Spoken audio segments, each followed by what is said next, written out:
do caos nos planetas siderais ao calor abrasador do vizinho mais próximo da Terra, o clima radical é comum no sistema solar. Também enfrentamos extremos aqui na Terra, mas nada comparado às mais repentinas, torrenciais, poeirentas e brutais tempestades extraterrestres.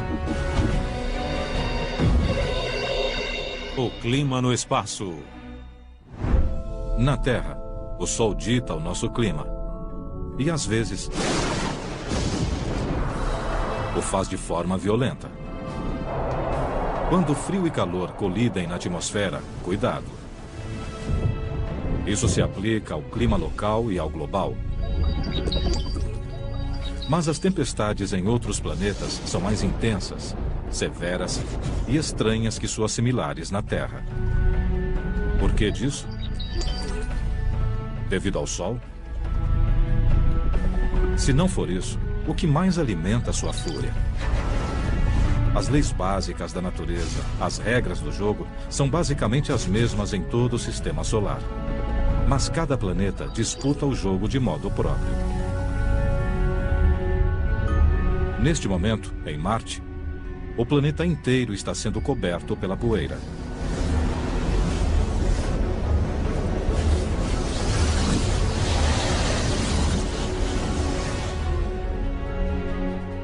Essa tempestade global de poeira impede que 99% dos raios solares cheguem à superfície do planeta.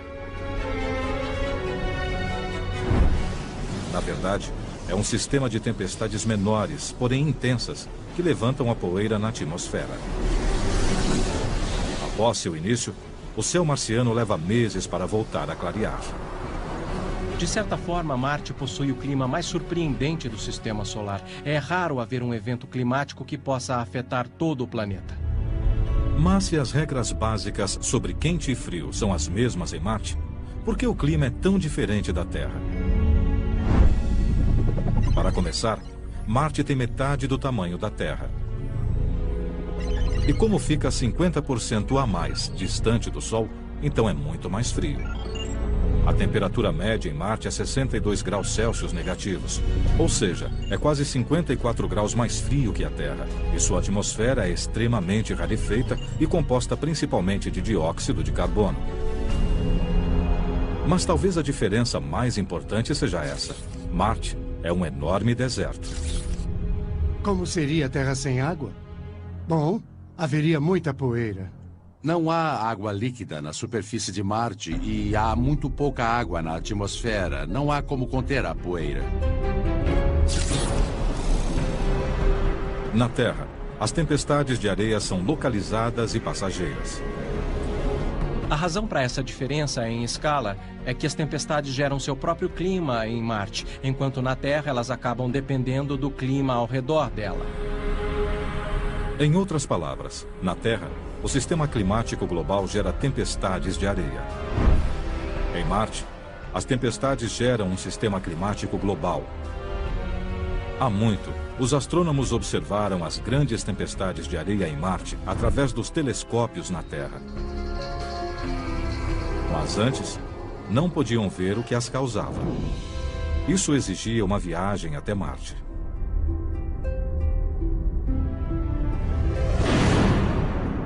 Em 2003, a NASA pousou 2 veículos, chamados Spirit e Opportunity, na superfície marciana. Sua missão? Aprender mais sobre a geologia do planeta vermelho. Os engenheiros da NASA sempre presumiram que, à medida que os 2 veículos percorressem a superfície marciana, a poeira se acumularia nos seus painéis solares. Se caísse muita poeira da atmosfera, ela cobriria os painéis e logo o Sol não chegaria à sílica. Achamos que isso aniquilaria os veículos Spirit e Opportunity. Só que isso nunca aconteceu. Os veículos não pararam como era esperado. Conforme a poeira se acumulava nos painéis, de algum modo, algo a removia. Mas como isso era possível? Os engenheiros da NASA permaneceram perplexos até os próprios veículos revelarem o culpado. os redemoinhos marcianos. Foram os redemoinhos que salvaram essa situação. Eles chegaram e limparam os painéis solares bem na hora em que esperávamos começar a ter problemas. Há belas fotos que mostram os redemoinhos cruzando a atmosfera marciana, soldados espectrais deslocando-se à distância. Na verdade, o redemoinho é uma convecção, ou forma extrema de ar quente ascendente. O ar quente quer subir e faz isso como a água ao descer pelo bueiro. Esse ar sobe para as partes mais frias da atmosfera. Sempre que o ar mais quente, que é menos denso, sobe através do ar mais frio, que é mais denso, ele rodopia à medida que sobe. A convecção pode ser muito possante, forte o suficiente para erguer objetos. Na Terra, ele suspende a umidade, e é assim que as tempestades se formam. Mas em Marte, não há umidade. Então ele levanta poeira seca e escura, gerando enormes tempestades de areia. Uma vez no ar, as nuvens de poeira marciana absorvem a luz do Sol e aquecem a atmosfera. Isso aumenta a convecção, erguendo ainda mais poeira. Isso gera mais ventos que levantam mais poeira que pode se espalhar por centenas de quilômetros ou até mesmo, em alguns casos, envolver todo o planeta. Como a atmosfera marciana é muito rarefeita, não demora muito para que o ciclo entre em ação. Tem muita diferença entre a temperatura da superfície e a do ar, por isso a convecção é muito mais vigorosa. Em geral, a Terra não apresenta as temperaturas extremas de Marte. Mas às vezes, aqui e ali, nos desertos da Terra, a convecção pode se assemelhar muito à marciana, originando também redemoinhos. Já na Universidade Estadual do Arizona, Lynn Nicraes faz redemoinhos artificiais em laboratório para estudá-los melhor. Ele usa um gerador de vórtices e substitui o gelo seco mais leve por poeira. O que ele cria não é uma réplica exata de como os verdadeiros redemoinhos se formam, mas permite que vejamos como poeira e detritos são captados. Os redemoinhos naturais se formam de baixo para cima, já os tornados se formam de cima para baixo. Então, o mecanismo é ativado gerando o fluxo de ar, e à medida que esse fluxo dos ventiladores gira para o solo, forma-se um vórtice. Em outras palavras, o gerador de vórtice, basicamente um aspirador enorme, imita a ação giratória da convecção. Repare que há uma base mais branca de onde as partículas maiores do gelo seco estão sendo sugadas. O vórtice se comprime e se expande mais acima. O centro do núcleo é onde ocorre a maior parte da suspensão. Os redemoinhos marcianos têm sido úteis, mantendo os veículos limpos, mas não estariam afetando o resto do planeta? Alguns cientistas acham que eles são tantos, simultaneamente, e erguem tanta poeira na atmosfera, que juntos desencadeiam essas tempestades de areia bem maiores. Eles geram padrões de vento. Numa área tem ar quente, em outra ar frio, e o ar começa a rodopiar. Logo, a poeira é lançada sobre todo o planeta. Há dados que indicam que talvez ocorram mais de 100 redemoinhos diários por quilômetro quadrado em certas épocas do verão. O alcance dos redemoinhos pode variar de algumas centenas de metros até 10 mil metros de altura. Há redemoinhos imensos que jamais veríamos na Terra. Os grandes redemoinhos que ocorrem em Marte lembram os tornados aqui da Terra, que chegam a atingir quase 10 quilômetros. Eles são, de fato, sistemas monstruosos. Os redemoinhos da Terra não têm força para produzir esse tipo de caos aqui. Sorte nossa. Mas o que aconteceria com a Terra se uma gigantesca tempestade de areia, no estilo marciano, nos afetasse? Se houvesse tempestades de areia na Terra, do porte das que há em Marte, a cidade seria envolvida por uma névoa alaranjada.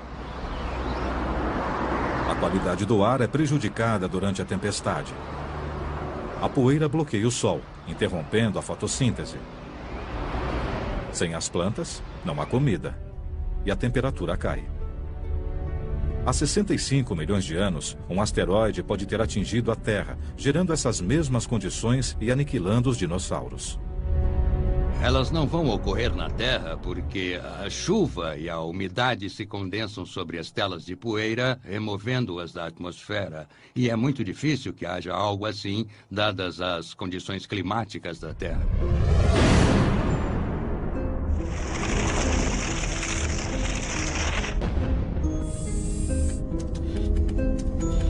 Prever o tempo em Marte talvez venha a ser tão importante quanto prever o tempo na Terra, se quisermos enviar uma missão tripulada para lá. O termo meio ambiente não mais se aplica somente ao prado vizinho ou ao riacho no extremo da cidade. Compreende todo o sistema solar. Este é o nosso meio ambiente agora. A energia solar banha todos os planetas. Na Terra, ela gera furacões. Em Marte, tempestades de areia de amplo alcance. Mas quase sem dispor de energia solar, o distante Netuno produz ventos violentos e possantes. De onde eles vêm e até que ponto são maléficos? Se os ventos de Netuno chegassem à Terra, essas tempestades extraterrestres nos aniquilariam literalmente.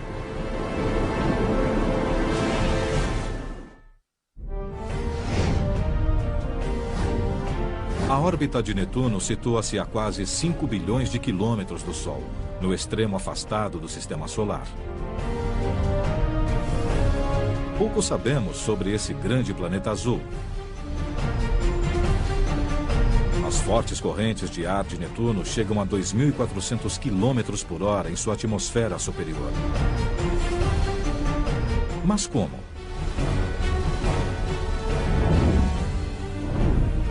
O Sol controla o clima na Terra e em Marte. Porém, ele mal chega aqui. A falta de luz solar significa temperaturas gélidas, uma média de 235 graus Celsius negativos. Se não há sol, nem calor, de onde vêm esses ventos incríveis? Um dos enigmas interessantes é que, conforme nos afastamos no sistema solar, aumenta a distância do Sol. Mas os ventos não diminuem, continuam muito fortes. A energia dos ventos de Netuno tem uma origem, e os cientistas trabalham para entendê-la. A energia de Netuno, com certeza, não é alimentada pela radiação solar. Na verdade, a energia oriunda do planeta, detectada como calor por infravermelho, tem 2,5 vezes a energia do Sol. Então o planeta está gerando seu próprio calor, não do núcleo que é composto de rocha e gelo. Mas em volta desse centro gelado, há um manto de amônia, metano e água comprimidos por uma pressão enorme que gera toneladas de calor. Embora Netuno seja frígido por fora, por dentro ele emite muito calor. Esse calor talvez ajude a provocar os ventos de Netuno. Ainda assim, eles são fortes demais para virem apenas do manto. Há outra causa para sua velocidade. A Terra também tem um centro quente e está bem mais perto do Sol. Então, por que não temos ventos como Netuno?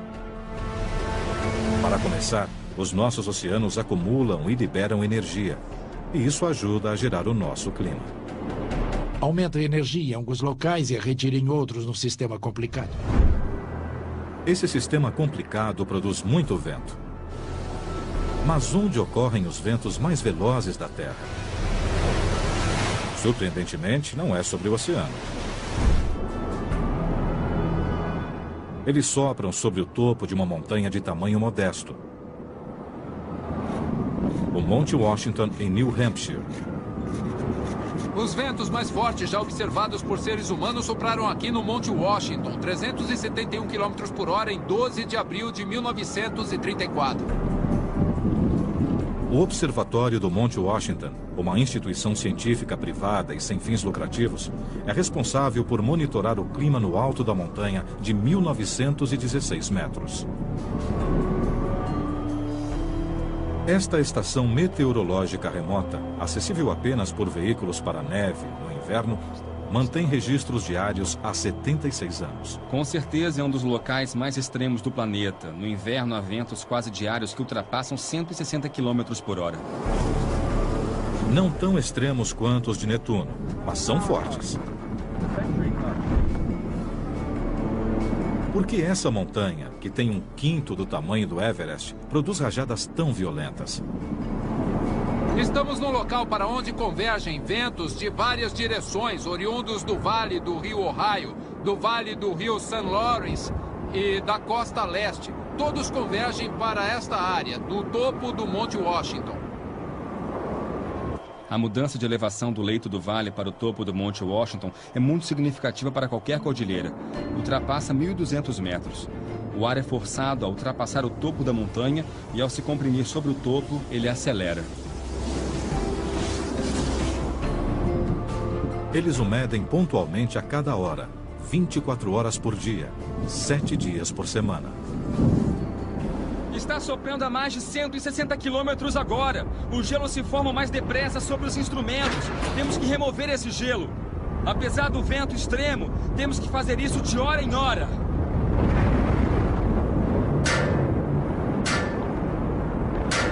Ironicamente, a superfície irregular da Terra, que canaliza os ventos em rajadas possantes sobre o Monte Washington, acaba por derrubá-los com o tempo. Essa é a grande diferença entre o clima da Terra e o de Netuno.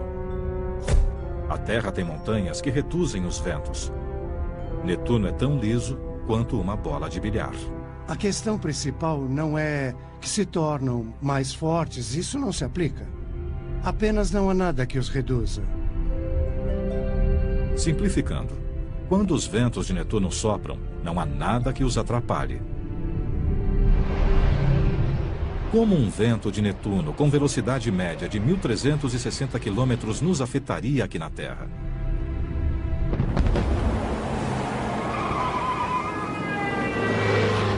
Na Terra temos ventos com força de furacão que chegam a 160 km por hora. Consideramos isso bem perigoso. Se enfrentássemos na Terra os ventos de Netuno de 1.400 km por hora, eles destruiriam tudo na superfície, arrancariam tudo. O gigantesco Netuno transforma o vento em algo extremo e quase irreconhecível.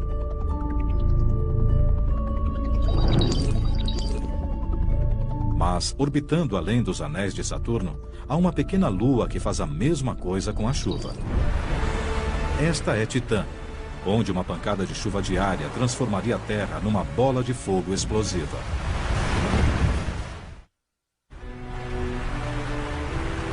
O dia está nublado e começa uma chuva fraca. Aqui na Terra, você pegaria seu guarda-chuva e consideraria isso ligeiramente inconveniente. Mas essa não é a Terra. Nem é uma chuva comum. Você está em Titã, uma pequena lua de Saturno. E sob esse aguaceiro químico, você precisaria mais do que um guarda-chuva para protegê-lo. As regras do clima na Terra, com certeza, não se aplicam aqui. Mas a Terra e Titã têm muitas semelhanças. Na Terra, temos uma superfície sólida, uma atmosfera protetora e bastante água. Tudo isso torna a vida possível no nosso planeta. Na verdade, não há nada que se compare à Terra no sistema solar. Mas Titã chega perto. Como a Terra, ela tem uma superfície sólida, e isso não é tudo. Titã tem uma atmosfera que, de modo geral, é bem similar à da Terra. Contém nitrogênio, assim como a atmosfera terrestre, e também é rica em material orgânico, como nossa atmosfera. Mas similar não significa igual. Aqui na Terra, a nossa atmosfera tem uma grande quantidade de água de forma constante, que sempre evapora e retorna em forma de chuva. Como aqui, na ilha havaiana de Kauai. Estou nas encostas do Monte Waialeale. Esta montanha envolta por nuvens. Aqui chove mais de 12 mil milímetros por ano. O ciclo da água na Terra começa quando o ar úmido e aquecido do oceano sobe, formando nuvens que acabam se condensando em chuva. A chuva cai sobre o solo e escoa para o oceano, recomeçando o ciclo.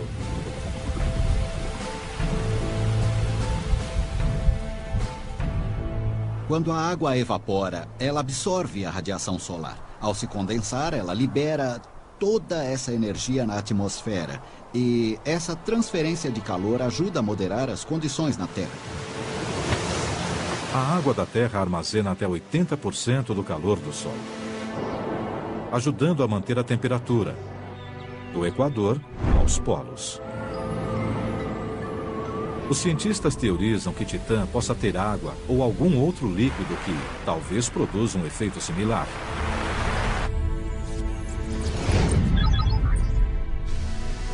Em 2004, quando a sonda Cassini da NASA visitou Saturno, encontrou provas relevantes que corroboram essa ideia.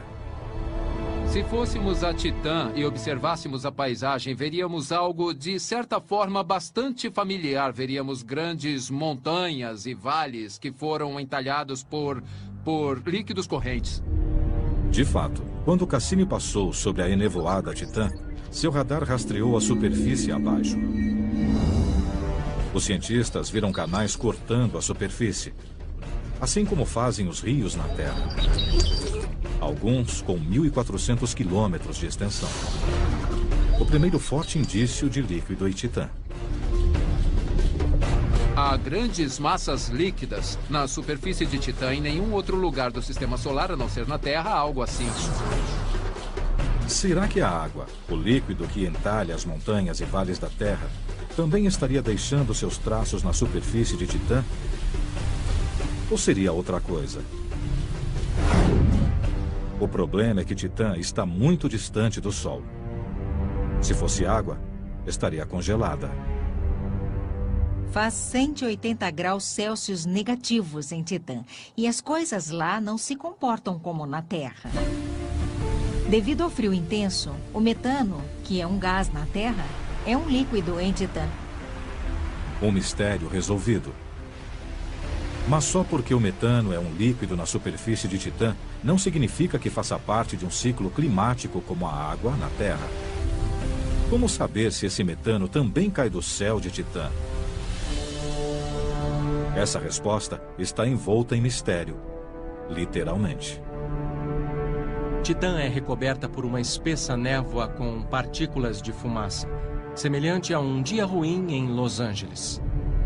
Apesar da névoa, a sonda Cassini, mais uma vez, revelou a resposta. Vemos as nuvens superiores e indícios de chuva porque as nuvens precipitam-se de repente. Hipoteticamente, trata-se de uma chuva. Chuva de metano. Achamos que Titã tem monções de metano. Também achamos que, às vezes, a chuva é tanta que pode entalhar rios e deixar grandes depósitos fluviais na superfície. As imagens do radar da Cassini também revelaram grandes mares de metano na superfície de Titã. Quando há metano líquido na superfície, num lago, por exemplo, esse metano pode evaporar e se transformar em gás metano na atmosfera. Há um ciclo do metano entre a fase líquida e a fase gasosa e entre a superfície e a atmosfera. É bem similar ao ciclo da água na Terra. Mas o metano é um gás inflamável. Então, por que Titã não pega fogo? Qualquer combustão exige duas coisas: combustível, e o metano é um combustível, e o oxigênio, que inexiste em Titã. Temos um grande recipiente de combustível, mas nenhum oxigênio para queimá-lo. É tudo muito estável. Se fizesse bastante frio aqui na Terra, e isso gerasse uma chuva de metano, o oxigênio em nossa atmosfera criaria um incêndio mundial.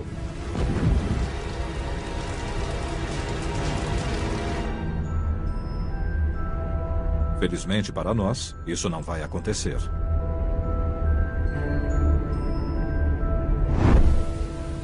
O ciclo do metano em Titã a torna estranha e familiar a nós. Considero Titã fascinante, porque todos os materiais são muito diferentes e, no entanto, esses processos geram paisagens bem similares a que vemos na Terra.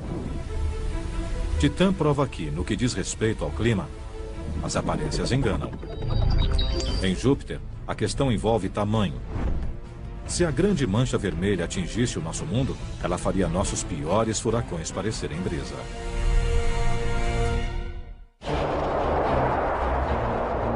Essa é a maior e a mais antiga tempestade do Sistema Solar.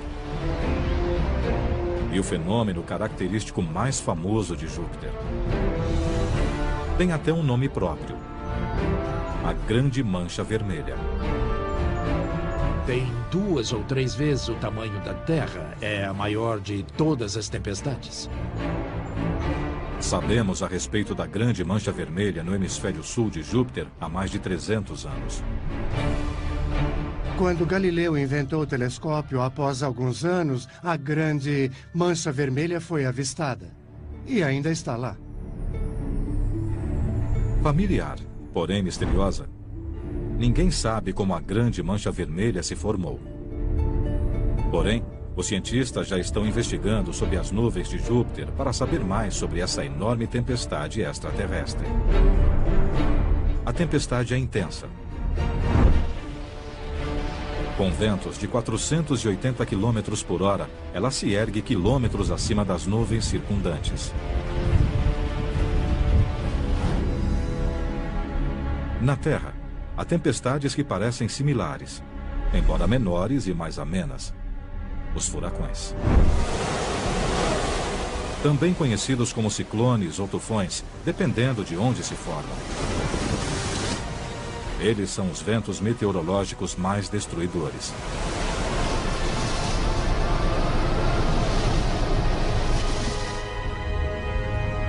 No entanto, há mais do que uma ligeira semelhança entre os ciclones da Terra e a Mancha Vermelha de Júpiter. Se olharmos a Terra do espaço, um furacão apresenta um padrão amplo e giratório. É circular e gira. Júpiter exibe padrões amplos, circulares, nebulosos, que também giram. A similaridade acaba aí. No furacão, nós temos um núcleo interno chamado o olho do ciclone tropical. É uma região de ventos muito calmos, sem nuvens, com cerca de 10 ou 20 quilômetros de diâmetro. Longe do núcleo fica a parede do olho. São áreas nebulosas com muita chuva e, à medida que nos afastamos, há uma região de algumas centenas de quilômetros com ventos e chuva muito fortes. Os furacões extraem força do calor em nossos oceanos. Mas Júpiter não tem oceanos. E o Sol não está perto o bastante para causar uma tempestade tão grande quanto a Grande Mancha Vermelha. Então, de onde viria a sua força? Parte da resposta está no tamanho de Júpiter. É o maior planeta do Sistema Solar, quase tão grande quanto todos os outros planetas juntos. Essa massa gera uma forte atração gravitacional, que, por sua vez, gera calor interno que sobe para a superfície. Outra peça do quebra-cabeça pode ser a rotação hipersônica de Júpiter. Apesar de ser bem maior que a Terra, os dias em Júpiter duram só 10 horas. Em outras palavras, ele gira incrivelmente depressa. Será que a energia oriunda desse giro vertiginoso alimenta a Grande Mancha Vermelha? O clima é dominado por esse giro veloz. Há ventos cruzados entre diferentes latitudes. E esse fenômeno, além de todo o calor que sobe do interior desse planeta enorme que tem 290 vezes a massa da Terra, gera tempestades violentas. As tempestades de Júpiter e da Terra rodopiam num formato espiral familiar. Na Terra, isso se deve a um efeito chamado força de Coriolis. Estou no Polo Norte e quero jogar uma bola para um amigo que está em Los Angeles. Se eu jogar a bola nessa direção, a Terra vai girar e ela vai parar no meio do Pacífico, e não em Los Angeles. É como se a trajetória fosse desviada para a direita. Isso se chama força de Coriolis. Essa força gira as tempestades no sentido horário no hemisfério sul. Mas há uma nítida diferença entre a Terra e Júpiter. A grande mancha vermelha está no hemisfério sul de Júpiter, mas gira no sentido anti-horário. Isso se deve a outros ventos possantes. Ela está sujeita a rajadas que se movem em direções opostas. Como uma roda dentada entre esteiras rolantes, elas injetam energia e momento no sistema. As correntes de ar complexas de Júpiter giram a tempestade num caos organizado. Mas a maior diferença entre a mancha vermelha de Júpiter e as nossas tempestades talvez seja a superfície sólida da Terra. Quando um furacão atinge o solo, ele se desintegra rapidamente. Seja no solo ou sobre as montanhas, seu comportamento é bem diferente de onde eles se formam sobre os oceanos aquecidos principalmente, que geram furacões. Em Júpiter não há superfície sólida. Sem nenhuma massa de terra para detê-la, a grande mancha vermelha continua girando, girando, girando. Os cientistas esperam aprender mais sobre o nosso clima, estudando essa tempestade. Na Terra, há um limite em relação ao alcance da previsão do tempo. Em Júpiter, podemos prever onde a mancha vermelha estará com meses de antecedência. É de grande valia entender o que torna o clima da Terra tão imprevisível e certos aspectos do clima em Júpiter bem mais previsíveis. Imprevisível ou não, o clima na Terra nunca se torna tão violento quanto em Júpiter. Sorte nossa. Porque se encolhêssemos a grande mancha vermelha para que coubesse na Terra, haveria um desastre. Na Terra, furacões de categoria 5. Lá existem furacões de categoria 10. Não sobraria muita coisa. As tempestades extraterrestres são bem particulares em cada parte do nosso sistema solar. Até mesmo em nosso vizinho mais próximo, Vênus, dizem que somos planetas irmãos. Felizmente, a semelhança não inclui o clima. Senão ficaríamos gravemente queimados.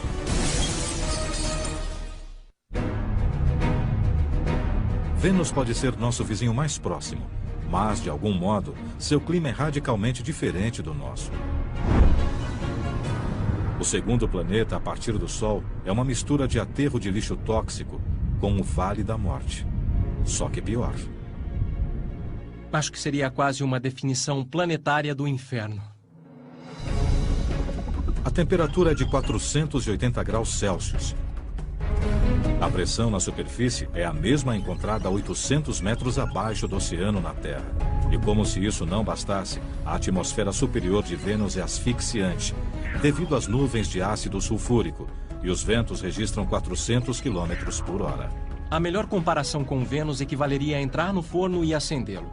Quanto à pressão, nós usamos um mergulho profundo, mas não tem nada que se compare à Terra. É um planeta muito, muito extremo. Em Vênus, não há como fugir do calor. Se criássemos um hotspot em Vênus, a atmosfera opressiva tomaria o calor e o espalharia. Vênus brilha tanto no céu noturno porque suas nuvens espessas refletem quase toda a luz solar que recebem. Na verdade, alguns cientistas no passado acreditavam que Vênus tivesse temperaturas moderadas como na Terra. Quando uma espaçonave passou por Vênus em 1962, achamos que sua superfície seria de 32 graus Celsius, como Miami, na Flórida. Era um equívoco tremendo. Há algo mais atuando em Vênus. Mas o quê? Por que Vênus não esfria assim como a Terra? Na Terra, por exemplo, a luz do Sol atinge sua superfície.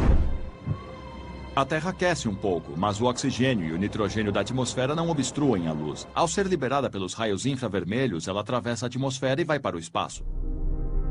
Mas em Vênus, a atmosfera contém 97% de dióxido de carbono, dando um significado novo ao efeito estufa. É extremamente difícil para a superfície expelir sua energia. Vênus nos ensinou uma lição. O gás inerte, ou gás estufa, pode esquentar demais a atmosfera. Mas por que Vênus tem bem mais CO2 na atmosfera que a Terra? Os dois têm muito em comum. São até chamados de planetas irmãos. São quase do mesmo tamanho. Têm praticamente a mesma quantidade de carbono e há bilhões de anos ambos tinham muita água. Mas eras atrás, suas trilhas misteriosamente divergiram. Na Terra, a água fomentou a vida. A Terra possui a maior parte do seu carbono em formas de vida, nas árvores, nos animais. Mas se tirarmos todo o carbono que está nas rochas próximo à superfície e o queimarmos ou liberarmos, nós criaremos uma atmosfera bastante semelhante à de Vênus. A grande proximidade de Vênus com o Sol tornou-o quente demais para sustentar a água líquida. Então, sua água evaporou na atmosfera, aprisionando o calor depositado pelo Sol e criando um efeito estufa descontrolado. Uma vez na atmosfera, as moléculas de água ficaram expostas aos raios solares ultravioletas que as desintegraram. A comunidade científica só reconheceu a importância do efeito estufa ao constatar que em Vênus fazia 480 graus e não apenas 32. Foram necessárias várias missões fracassadas a Vênus para entender isso. Na década de 1960, os Estados Unidos e a União Soviética enviaram sondas não tripuladas até as proximidades do planeta e a sua superfície. Não demorou muito para que Vênus as destruísse e as queimasse. Depois, em 1981, a sonda soviética Venera 13 estabeleceu um recorde de sobrevivência na superfície de Vênus. 2 horas e 7 minutos. Ela foi capaz de tirar fotos e amostras da superfície antes de ser vencida pelo calor. Ela encarou um calor de 480 graus Celsius. E após um tempo, ela acabou assada. Um dia, os cientistas esperam enviar uma sonda a Vênus que sobreviva ao ambiente infernal e nos ajude a confirmar a teoria sobre a forma como esse planeta se diferenciou. Se as circunstâncias fossem ligeiramente diferentes, esse planeta irmão poderia ser nosso irmão gêmeo. Sem o nosso escudo atmosférico, estaremos a caminho do inferno. Quando o aquecimento chegasse a 200 graus Celsius, começaria a sair fumaça. E bem antes dos 480 graus, a Terra entraria em chamas devido ao oxigênio. Após a evaporação dos oceanos, o carbono aprisionado em rochas no leito do mar cozinharia. E durante milhões de anos, reentraria na atmosfera. Se voltássemos à Terra após algo assim acontecer, encontraríamos um planeta parecido com Vênus. Estamos muito longe de uma mudança tão drástica, mas é desalentador olhar para o planeta irmão da Terra e constatar a trilha tão diferente que esse planeta percorreu. Então, forças cósmicas transformaram Vênus num churrasco planetário. Mas, nesse mundo violento e tempestuoso, o tempo e os elementos geraram algumas das tempestades mais fortes já registradas. Bem-vindos a Saturno.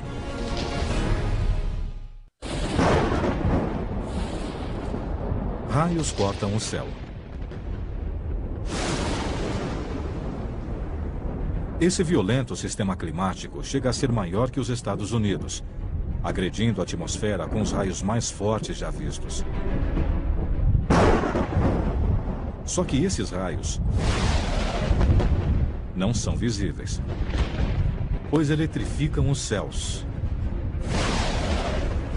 de Saturno.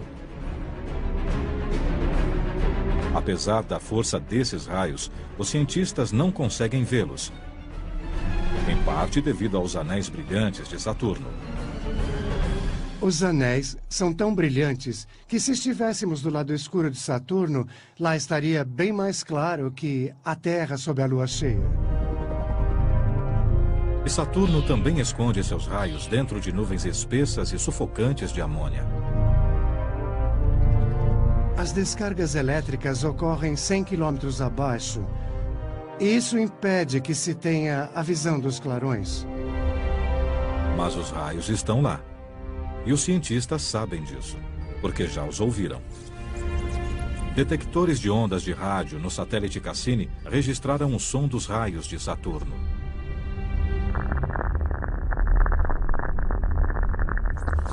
Dá para você ouvir a estática causada pelo raio, assim como num rádio AM aqui na Terra. Essa estática revela a força dos raios que não conseguimos ver. Podemos medir a energia dessas ondas sonoras e compará-la com a energia captada pelo rádio quando ocorre uma grande tempestade na Terra. As de Saturno são grandes e mais intensas, talvez 100 vezes mais. Os raios da Terra podem ajudar os cientistas a entender como são as tempestades em Saturno. Dentro das nuvens de tempestade na Terra, assim como em Saturno, correntes ascendentes levam a umidade para o alto, formando gelo. Esses cristais de gelo roçam uns nos outros, ficam com carga positiva e são atraídos pelas gotículas de água com carga negativa mais abaixo na nuvem. Isso prepara o terreno para uma descarga de energia potencialmente forte. Após a separação das cargas que se acumulam intensamente, há quem pense que a força possa chegar a 100 milhões de volts. E a nuvem precisa liberar essa energia. Em Saturno, ocorre o mesmo numa escala muito maior. Na verdade, as descargas são 100 vezes mais fortes que as da Terra. Ou seja, a eletricidade equivale a 10 bilhões de volts. As tempestades no hemisfério sul de Saturno alcançam milhares de quilômetros e podem durar até um mês. Mas os cientistas não sabem ao certo o que torna as tempestades de Saturno mais intensas e longas. Talvez isso se deva à atmosfera supersaturada de Saturno. Comparativamente, o fato de haver mais água na atmosfera de Saturno talvez potencialize as tempestades. Mais gotículas de água significam mais fricção, ou seja, raios maiores. Mas a energia que emerge do planeta também pode contribuir para a força das tempestades de Saturno. O fato é que o corredor de raios em Saturno situa-se num local onde os ventos sopram mais devagar. Se nos aprofundarmos na atmosfera, os ventos serão os mesmos. É um local onde a energia liberada mais abaixo pode chegar à atmosfera superior sem ser desviada. Isso permite que as tempestades sejam organizadas. A atmosfera da Terra não é assim. Embora nossas tempestades possam ser violentas, não são nada em comparação com as de Saturno. Mesmo uma super tempestade modesta em Saturno seria devastadora aqui. Uma tempestade típica de Saturno na Terra abrangeria toda a América do Norte e teria chuva e ventos muito fortes. Seria realmente alguma coisa sem precedentes na Terra. As tempestades hiperviolentas de Saturno provam que nossos vizinhos planetários têm climas bem mais brutais que o nosso.